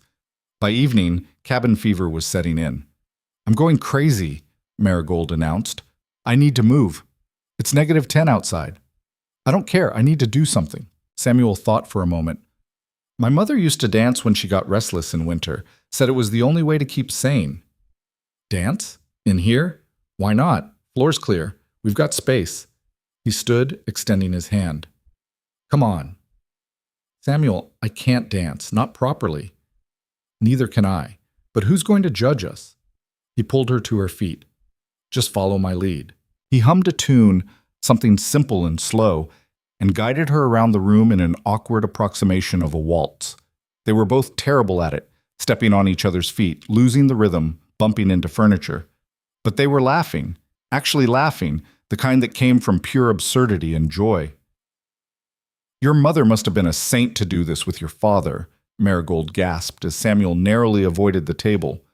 My father had rhythm. I apparently didn't inherit it. Apparently not. They collapsed onto the chairs by the fire, breathless and ridiculous. Thank you, Marigold said. I needed that. Me too. They sat in comfortable silence, watching the fire. Tell me about Philadelphia, Samuel said eventually. What was it like before you came here? She considered the question. Loud, crowded, lonely. Lonely in a crowded city? The worst kind of lonely. Surrounded by people who don't see you. She pulled her shawl tighter. I worked in a boarding house, scrubbed floors, washed dishes, did laundry. The owner was kind enough, but the other workers, they either pitied me or resented me. The pity was worse. I know that feeling. I know you do. She looked at him. Did you ever think about leaving? Going somewhere where nobody knew about your leg? Thought about it. But this is my land, my father's land. Leaving felt like giving up. He stirred the fire. What made you answer that advertisement, the one from Thomas? Desperation, mostly, but also hope, I suppose. The idea that somewhere out there was a place I could belong, that someone might see past the limp to who I actually was. She smiled sadly. Turns out Thomas wasn't that person. His loss. That's what Mrs. Patterson said. She's right. Samuel leaned forward. You know what I see when I look at you? What? Someone who doesn't quit. Someone who takes what life throws at them and figures out how to handle it. Someone strong enough to cross a continent on hope alone, and strong enough to build something new when that hope failed. He held her gaze. That's what I see. Not the limp. You. Her eyes stung. Samuel, it's true, and I need you to know that. She nodded, not trusting her voice. They went to bed shortly after, but Marigold couldn't sleep. Samuel's words kept echoing in her head. Not just the words themselves, but the way he'd said them, like they were simple facts instead of grand declarations. That was Samuel, honest, straightforward, incapable of pretense. And she was falling in love with him. The realization hit her like a physical thing.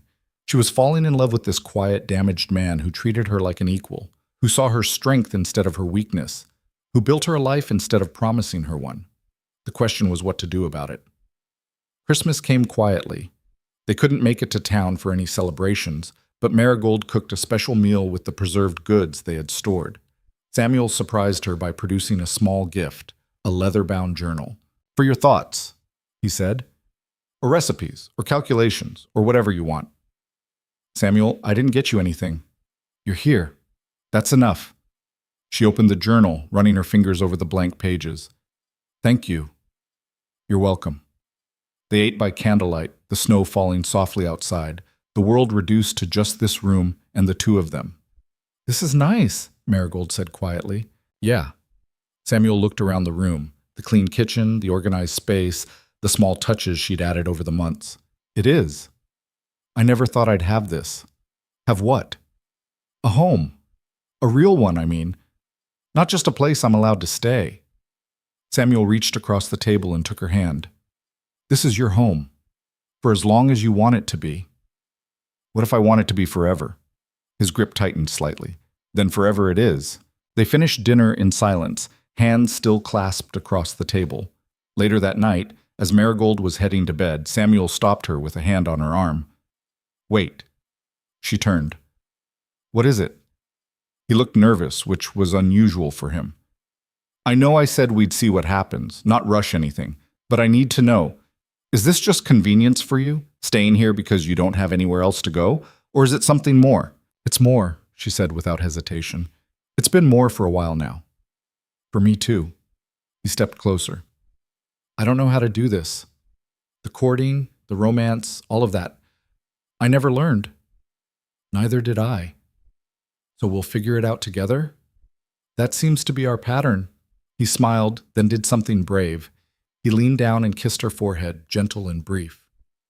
"Merry Christmas, Marigold." "Merry Christmas, Samuel." January was brutal. The coldest month Marigold had experienced since leaving Philadelphia.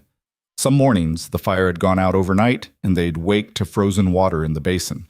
The livestock required constant attention, and even the short walk to the barn was treacherous with ice. Marigold's leg gave her hell. The cold made it ache constantly, and some days she could barely put weight on it. She tried to hide it, tried to keep working, but Samuel noticed. "You're hurting," he said one morning, watching her limp to the kitchen. "I'm fine." "You're not fine. You can barely walk." "I just need to move around. It'll loosen up. Or you could rest and let me handle things today. We both need to work. You can't do it all alone." "I did before you got here." "And you were barely holding on." She reached for her coat. "I'm helping." "Marigold, don't." Her voice came out sharper than intended. "Don't treat me like I'm breakable just because I'm in pain. I've worked through worse."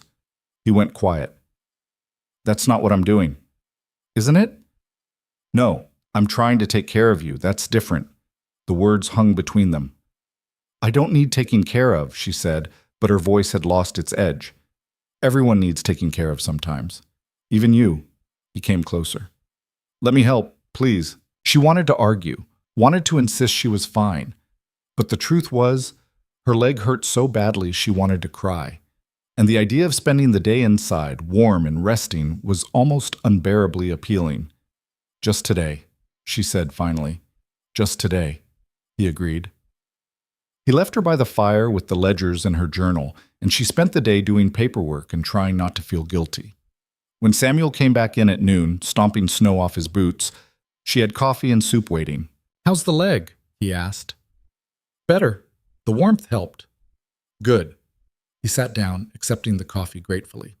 "The livestock are fine. North fence needs attention, but it can wait until the weather clears." "I'll help when it does." "I know you will. You always do." They ate in companionable silence, and Marigold felt the guilt ease. Samuel wasn't treating her like she was weak.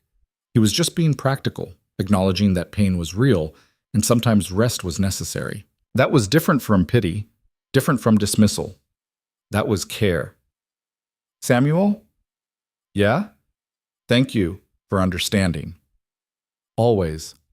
February brought a thaw. The snow melted, the roads cleared, and life on the ranch resumed its normal rhythm. Marigold's leg improved with the warmer weather, and she threw herself back into the work with renewed energy. They made their first trip to town since before Christmas. The place was buzzing with news. Dorothy had married her railroad worker in a small ceremony, Miss Clemens had gotten engaged to the new doctor, and Thomas Wheeler had left town entirely, his ranch sold to a family from Denver. Good riddance, Mrs. Patterson said when she told them. Man was all show and no substance. What about his new bride? Marigold asked. Sarah, whatever her name was. Bancroft. She left even before he did. Went back east. Mrs. Patterson leaned in conspiratorially. Word is she told him exactly what she thought of him before she left. Publicly. In the middle of the street. It was magnificent. Marigold found herself grinning. Good for her. Indeed. Mrs. Patterson turned to Samuel. How's the ranch doing? Good.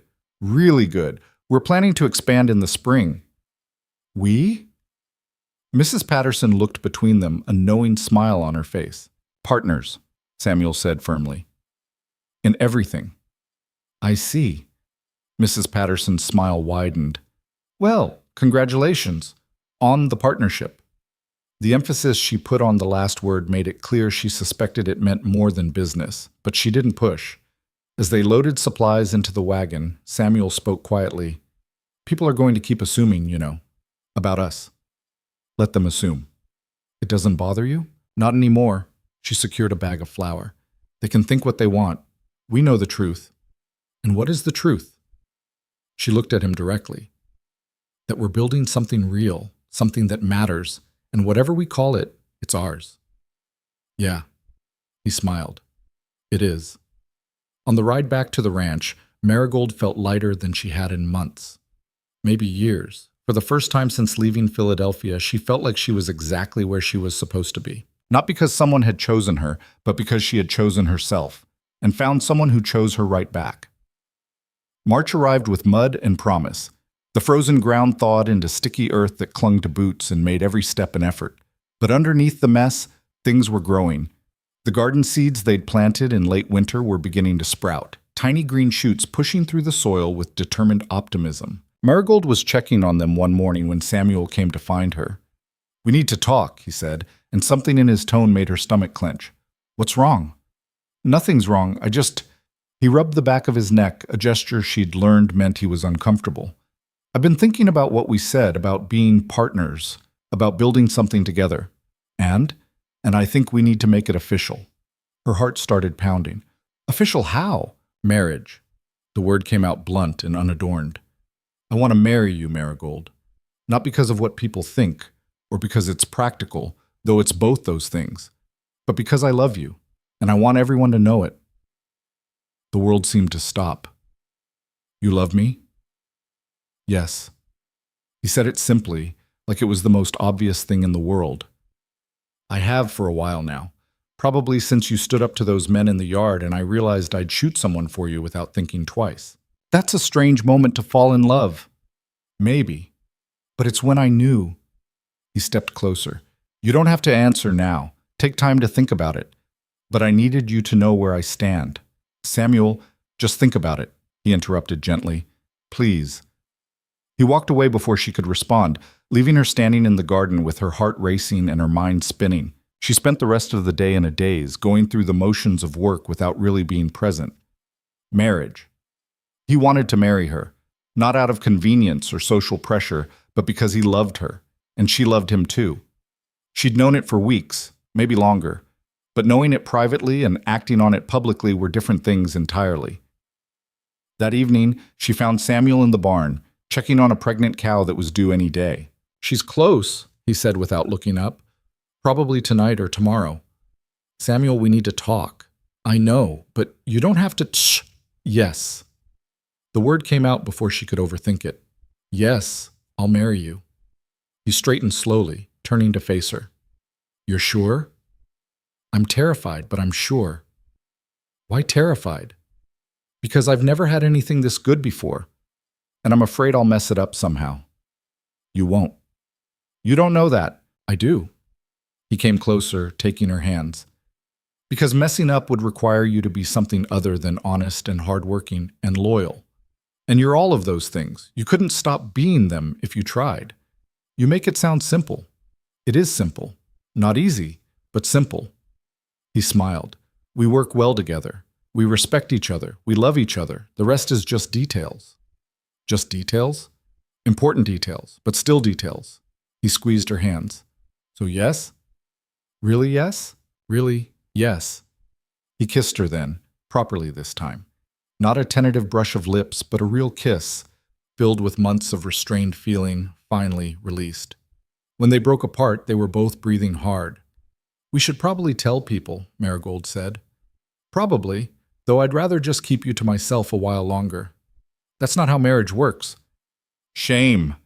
The cow chose that moment to low loudly, reminding them she existed. Rain check on this conversation? Samuel asked. Rain check. The cow delivered a healthy calf at 2 a.m. They both stayed up to help, Samuel guiding the process while Marigold kept the mother calm and cleaned up. By the time the sun rose, they were exhausted and covered in things she didn't want to think about too closely, but the calf was nursing and the mother was fine. Good work, Samuel said, washing his hands in the bucket she'd brought. You did the hard part. We both did. He dried his hands, then pulled her close despite their collective filth. This is what we're good at. Working together, taking care of things, building life instead of just maintaining it. She leaned into him, too tired to care about propriety or cleanliness. When should we do it? Get married, I mean. Soon. Next month, maybe? Give people time to adjust to the idea, but not so much time they start inventing objections. Mrs. Patterson will want to help plan it. Let her. She's earned the right. They trudged back to the house as the sun climbed higher, both needing sleep but needing coffee more. Samuel? Yeah? I'm happy. She said it simply, testing the words. I don't think I've ever said that before and meant it completely. But I'm happy. Me too. They went into town 2 days later to share the news. Mrs. Patterson was their first stop, and her reaction was everything Marigold had hoped for. About time, the older woman said, pulling Marigold into a fierce hug. I was starting to think you two would dance around each other forever. We weren't dancing, Samuel protested. You absolutely were. Very carefully, very respectfully, but dancing nonetheless. She released Marigold and turned to Samuel. You better treat her right, Brennan. Planning on it. Good, because if you don't, you'll answer to me. News spread through town like wildfire. By noon, everyone knew. The reactions were mixed. Some people were genuinely happy, others clearly disapproved, and a few seemed disappointed that their gossip would have to find a new target. Miss Clemens found them outside the general store. Congratulations, she said, her usual stern expression softening slightly. I'm pleased for you both. Thank you, Marigold said. You've proven a lot of people wrong, Miss Hayes. Myself included, initially. Miss Clemens adjusted her spectacles. I thought you were just another young woman looking for an easy way out. I was mistaken. We all make mistakes. True. The difference is in how we correct them. She turned to Samuel. You've chosen well, Mr. Brennan. Don't forget that when times get hard. I won't. After she left, Samuel looked at Marigold. That was surprisingly nice of her. She's not as harsh as she pretends to be. Neither are you. I never pretended to be harsh. No, you just pretended to be fine when you weren't. He took her hand. You don't have to do that anymore. Not with me. The words settled into her chest like warmth. They set the date for mid-April, giving themselves 5 weeks to prepare. Mrs. Patterson took charge of the arrangements with the enthusiasm of someone who'd been waiting for exactly this opportunity. The wedding would be small, just the town, really, and held at the ranch rather than the church. Your home, Mrs. Patterson said firmly. That's where it should happen, where you built your life together. Marigold appreciated it more than she could say. The church held no meaning for her, but the ranch was everything. The weeks passed in a blur of preparation. Samuel expanded the main room, knocking out a wall to create more space. Marigold made curtains for the windows and a new quilt for their bed. Their bed, not separate rooms anymore. She tried not to think too hard about that particular detail, but it was there, hovering at the edge of every conversation. Nervous? Samuel asked one evening as they worked side by side, him sanding the new furniture he'd built, her stitching the quilt. About which part? Any of it. She considered. Not about marrying you, that part feels right, but about, she gestured vaguely, everything else. The wedding night? Heat flooded her face. Don't be crude. I'm not being crude. I'm being practical. He set down the sandpaper. We should talk about it, what you're comfortable with, what you're not, what you expect. I don't know what I expect. I've never... She trailed off, embarrassed. Neither have I. That surprised her. Really? Really. Never found anyone I wanted to be that vulnerable with. He met her eyes. Until you. So we're both going into this blind? Seems like it. He smiled slightly. But we've figured out everything else by trial and error. I imagine we'll manage this too. That's reassuringly practical and completely mortifying at the same time.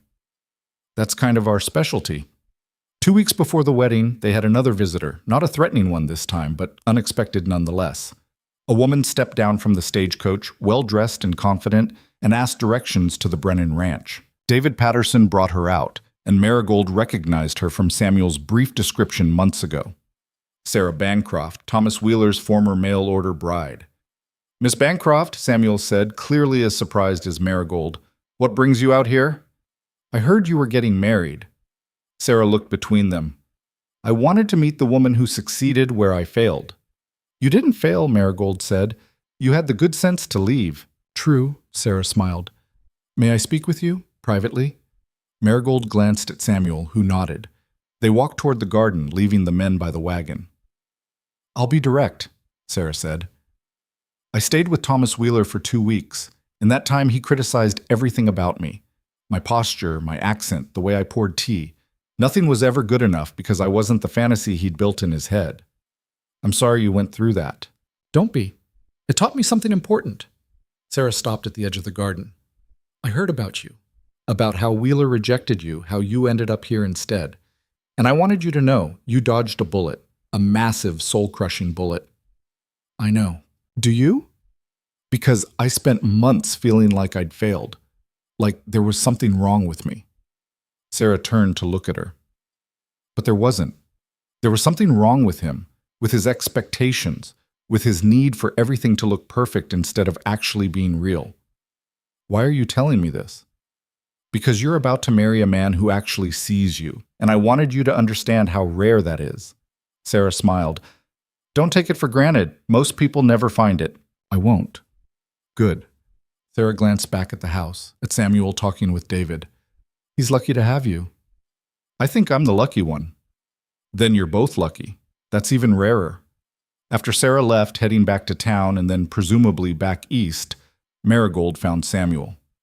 That was strange, she said. What did she want? To tell me I made the right choice. To warn me not to take you for granted. Good advice. It is. She looked at him. But you shouldn't take me for granted either. Trust me, I don't. He pulled her close. Every morning I wake up and you're still here. I'm amazed. Every day you choose to stay, I'm grateful. That's not taking you for granted. That's recognizing exactly how lucky I am. The wedding day arrived with perfect weather. Clear skies, warm sun, a breeze that carried the scent of prairie grass and possibility. Marigold woke early in her small room, knowing it would be the last time she slept there alone. Mrs. Patterson arrived before breakfast, bringing the dress she'd helped Marigold sew, simple but beautiful, the kind of dress that would work for both a wedding and regular life afterward. Practical, like everything else about them. You ready? Mrs. Patterson asked, helping her fasten the buttons. I think so. Is it normal to be this calm? Everyone's different. Some brides are hysterical, some are calm, some are both depending on the minute. Mrs. Patterson stepped back to examine her work. You look beautiful. I look like myself in a better dress. Exactly. Beautiful. Outside, people were gathering. Not the whole town. Some had stayed away, still disapproving, but enough. Dorothy was there with her new husband. Miss Clemens with her fiancé, the doctor. Mr. Hutchins from the bank, the railroad workers who'd boarded at Mrs. Patterson's, Jenkins and his family. David Patterson. The ranch had been transformed. Samuel had built a simple arch from branches, and someone had woven wildflowers through it. Chairs borrowed from the church formed rows facing the arch. It was modest by any standard, but it was theirs. Samuel stood by the arch, wearing his best clothes and looking terrified. When he saw Marigold emerge from the house, his expression shifted to something else entirely. Wonder, maybe, or relief that she was actually going through with it. There was no processional music, no formal ceremony walk. Marigold simply made her way to him, her uneven gait more pronounced than usual because her leg always acted up when she was nervous. But Samuel didn't care. He watched her approach with eyes that saw only her. The ceremony itself was brief. The traveling preacher who came through Silver Creek once a month said the necessary words about commitment and partnership and building a life together. He asked them each in turn if they chose this, if they promised to honor what they were creating. "I do," Samuel said, his voice steady. "I do," Marigold echoed, meaning it with everything she had. The preacher pronounced them married, and Samuel kissed her in front of everyone. Not tentatively or carefully, but thoroughly, like he'd been waiting for permission and was making the most of it. Someone, probably Dorothy, whooped loudly. When they broke apart, both slightly breathless, Samuel whispered, "We did it. We did. Any regrets?" "Not a single one." "Good, because you're stuck with me now. I was stuck with you anyway. This just makes it official." The celebration afterward was simple but joyful. Mrs. Patterson had organized a meal, everyone contributing something, creating a feast from shared resources. There was music courtesy of one of the railroad workers who played fiddle, and dancing that was chaotic and wonderful. Marigold danced with Samuel, both of them terrible at it, neither caring. She danced with David Patterson, with Mr. Hutchins, with Jenkins. Each partner accommodated her leg without making it a thing, just adjusting their pace to match hers. But she kept coming back to Samuel, her husband. The word felt strange and new and perfect. As evening fell and people began departing, Mrs. Patterson pulled Marigold aside. "You did good, girl," she said quietly. "My daughter would be proud. Thank you for everything. For giving me a chance when I first arrived, for supporting me, for all of this." Marigold gestured at the remnants of the celebration. "You don't need to thank me. You earned every bit of it." Mrs. Patterson hugged her. "Now go be happy. You've certainly earned that too." Finally, everyone was gone. The ranch was quiet again, just the two of them and the lengthening shadows. Samuel found Marigold sitting on the porch steps, watching the sunset paint the sky in shades of orange and pink. "Mind if I join you?" he asked. "It's your porch." "Our porch." "Right, our porch," she smiled. "Sit." He lowered himself beside her, his bad knee cracking slightly. They sat in comfortable silence, watching the day end. "I keep waiting for something to go wrong," Marigold admitted, "for someone to show up and say it was all a mistake, that I'm not actually allowed to have this." "No one's going to say that." "How do you know?" "Because this is real. We built it together, from nothing. Nobody can take that away unless we let them." "What if I mess it up? What if I'm not good enough at being a wife?" Samuel turned to look at her. "You've been being a wife for months already, taking care of the house, managing the finances, working beside me. The only difference now is a piece of paper and a different bedroom arrangement. That's a pretty significant difference." "Maybe, but the important parts, those were already there." He took her hand. "I don't expect you to suddenly become someone different. I married you because of who you are, not who I hope you'll become." That's not how most people see marriage. "Most people are idiots," he squeezed her hand. "We're not most people. We're us. And us has worked pretty well so far." She leaned against him, feeling the solid warmth of his shoulder. "I love you. I love you too." They stayed there until the stars came out, neither in a hurry to go inside despite the chill creeping into the air. Eventually, though, Samuel stood and offered his hand. "Come on, it's getting cold." She let him pull her up, and they went inside together. The nervousness returned as they entered the house. The bedroom, their bedroom now, was in the space that used to be Samuel's. Marigold's belongings had been moved over during the celebration, creating a shared space that still felt slightly foreign. "You're overthinking," Samuel said, watching her face. "Probably. We don't have to do anything you're not ready for." "I know, but I want to. I'm just—" She trailed off, unable to articulate the mix of anticipation and fear. "Scared it'll hurt? That you won't know what to do? That I'll be disappointed?" "All of that." "Well, it might hurt a little the first time, I've heard. We'll both fumble through not knowing what we're doing, and I couldn't be disappointed in you if I tried." He stepped closer. "We'll figure it out, like everything else." You make it sound simple again. Because it is. Complicated, but simple. He cupped her face gently. I love you. You love me. Everything else is just details. She kissed him, letting the action speak for her. And he was right. They figured it out. Awkwardly at first, with nervous laughter and gentle corrections, but with a tenderness that made the awkwardness bearable. It wasn't perfect or practiced, but it was real. It was theirs. Afterward, lying in the darkness with Samuel's arm around her, Marigold felt something settle in her chest, a sense of rightness that went beyond the physical act. This was home. Not just the ranch, but this, being held by someone who knew all her flaws and chose her anyway. You okay? Samuel asked quietly. More than okay. Good. He kissed her temple. Get some sleep. We've got work tomorrow. Always work tomorrow. That's ranch life. I know. She snuggled closer. I wouldn't change it. Me neither. The weeks turned into months, and life on the ranch continued its rhythm. They expanded as planned, adding the cattle and starting the barn renovation. The work was constant and often difficult, but they tackled it together, falling into a partnership that went beyond their initial arrangement. Summer brought the garden back to full glory, and Marigold's preserves lined the shelves in preparation for winter. Fall brought the cattle drive, and this time Marigold went with Samuel, riding Daisy and proving she could handle the trail despite her leg. The other ranchers were skeptical at first, but by the end of the drive, they'd earned a grudging respect. The Brennan operation was well-run and efficient, and it showed. Winter came again, bringing its challenges, but they weathered it together, literally and figuratively, keeping each other warm and sane through the long, dark months. And through it all, the ranch grew. Not just in size or productivity, but in feeling. It became more than a property they maintained. It became a home they'd built together, filled with shared meals and quiet conversations, and the kind of contentment that comes from building something real. One evening in early spring, almost a year after their wedding, they sat on the porch watching the sunset. Marigold's hand rested on her stomach, feeling the small but unmistakable swell there.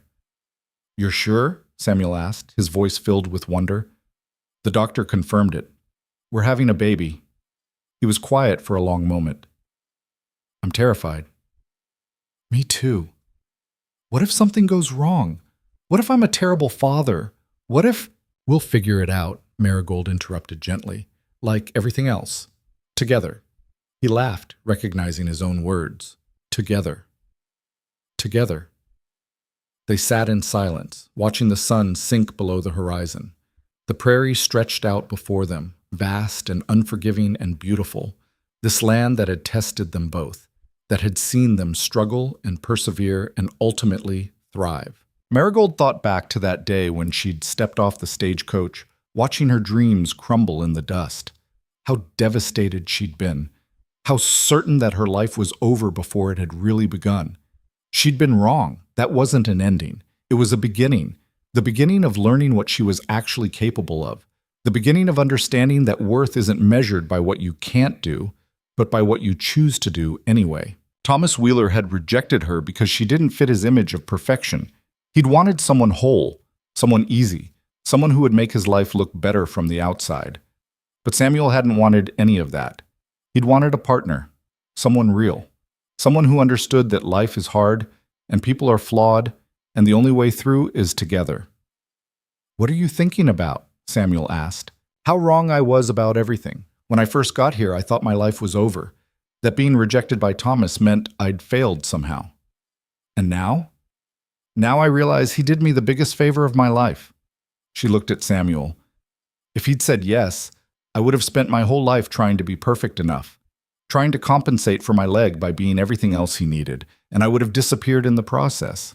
Instead I found someone who doesn't need me to be perfect, just honest and present and willing to work. She smiled. That I can do. You do it better than anyone I've ever met.